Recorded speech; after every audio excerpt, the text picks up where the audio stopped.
Pengen punya laptop yang sepowerful PC?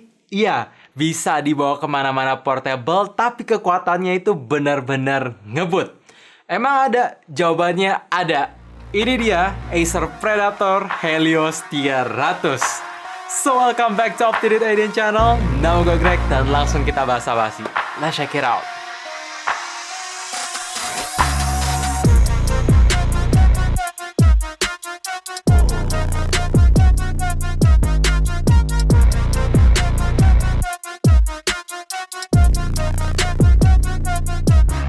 Oke, gue mulai dulu dari spesifikasi. Untuk unit yang sekarang gue review, prosesornya menggunakan 12 Gen Intel Core i7 12700H, GPU Nvidia GeForce RTX 3070 Ti VRAM 8GB, RAM 16GB DDR5, storage 1TB PCIe Gen 3, connection support Wi-Fi 6E, dan OS-nya menggunakan Windows 11 Home. Pertama-tama gue bahas dalam segi performa main game dari yang paling ringan yaitu Genshin Impact dengan resolusi QHD dan settingan grafik rata kanan semua. Wah gila, bisa dilibas sangat-sangat abis. Iya, rata banget di angka 60. Kalau misalkan ada drop ya paling cuman di angka 55. Tapi jarang banget gue rasain, sisanya stabil. Dan game kedua yang lebih berat yaitu Forza Horizon 5 dengan settingan grafik rata kanan ekstrim campur ultra dan resolusi QHD.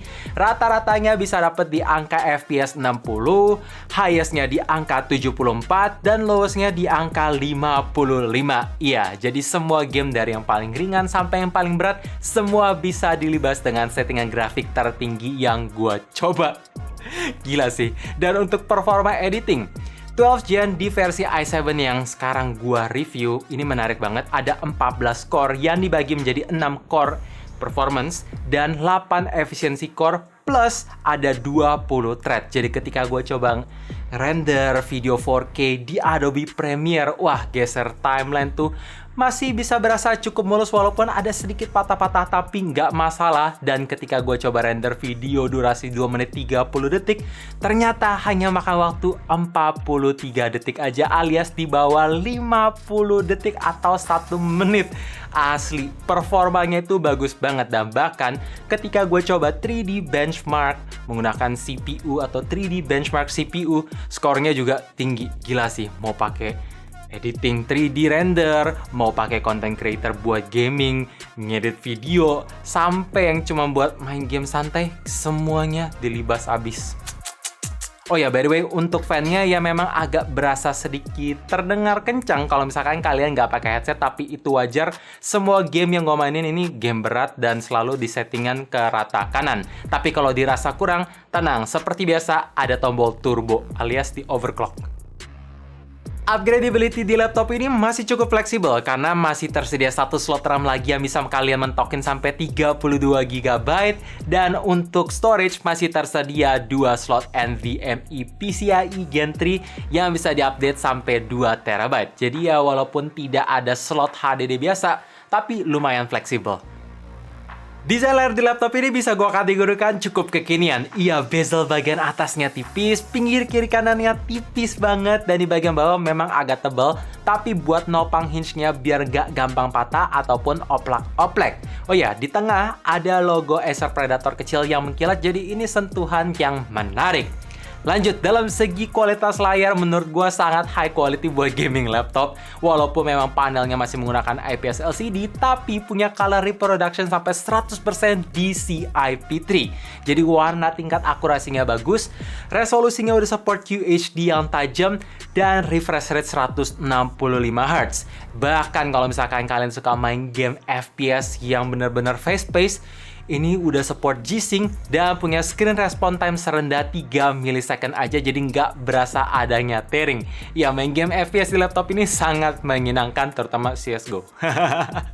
Dan kalau misalkan kalian tanya, Bang, apa kurangnya? Jawabannya sih ada 2 yang gue rasain. Pertama, dalam segi brightness ya masih kurang angkat karena cuma mentok di 300 nits. Dan kedua, karena layarnya ada lapisan anti glare plus brightnessnya kurang angkat tadi, jadi viewing angle-nya agak terbatas, gak bisa dilihat dari samping banget. Oh ya, untuk rotasi layarnya memang belum bisa support sampai 180 derajat, tapi ini udah lumayan dongak sih.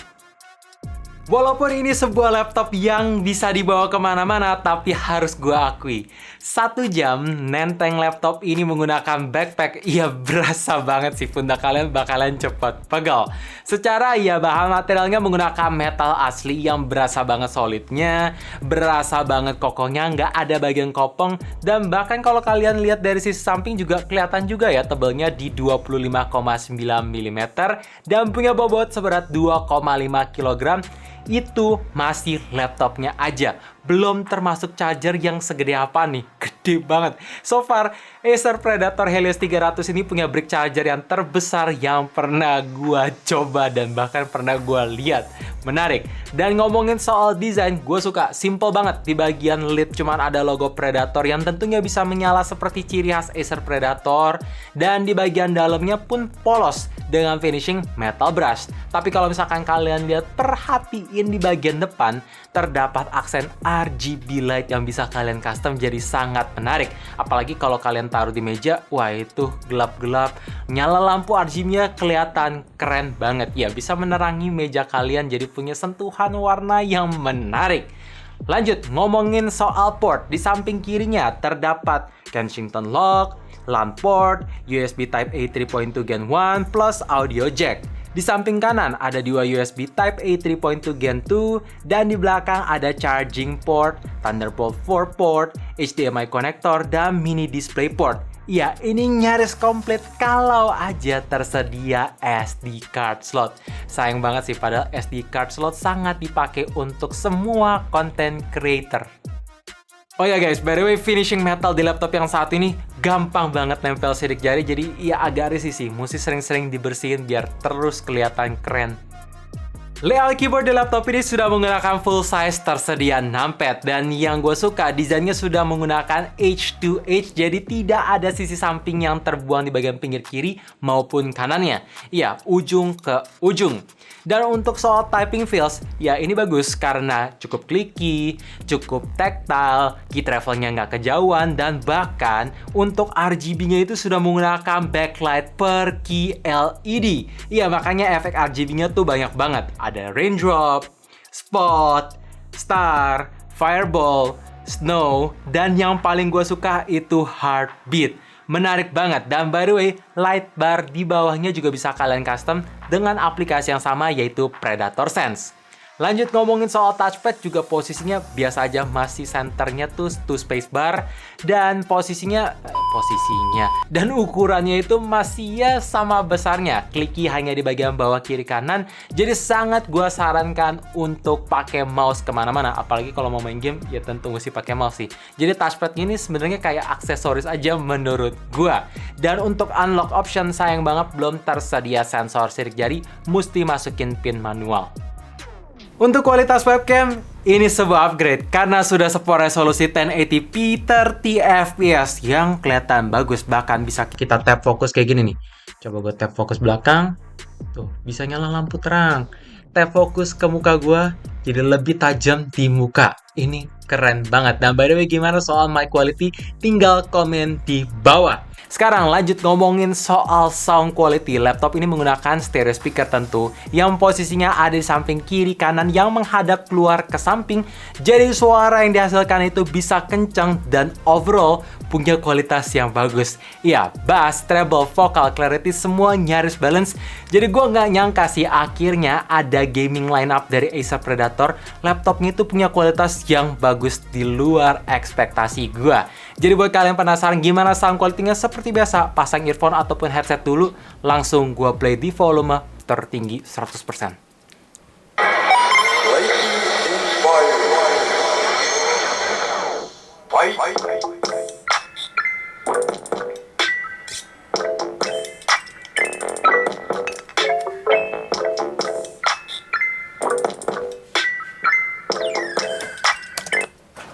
So guys, itu dia video review Acer Predator Helios 300 tipe PH31555 versi channel up to date IDN. Kalau ditanya, bang harganya berapa? Jawabannya memang ini bukan laptop yang murah karena dibanderol seharga 34 juta untuk base model di RAM 16GB. Jadi kalau ditanya, ini laptop buat siapa? Jawabannya ya buat kalian para content creator, baik itu 3D editing, video editing, sampai gamers semuanya bakalan cocok, walaupun memang downside-nya atau ya pertimbangannya ada di bagian body yang berat dan brick-nya yang berat juga. Tapi ya 12 Gen-nya, layarnya, performanya itu sangat menarik banget. So, thank you for watching. Jangan lupa like dan subscribe channel ini, sekaligus nyalain notifikasinya juga supaya kalian tahu kapan video baru di-upload. And as always, stay safe, stay healthy, dan stay updated with up to date.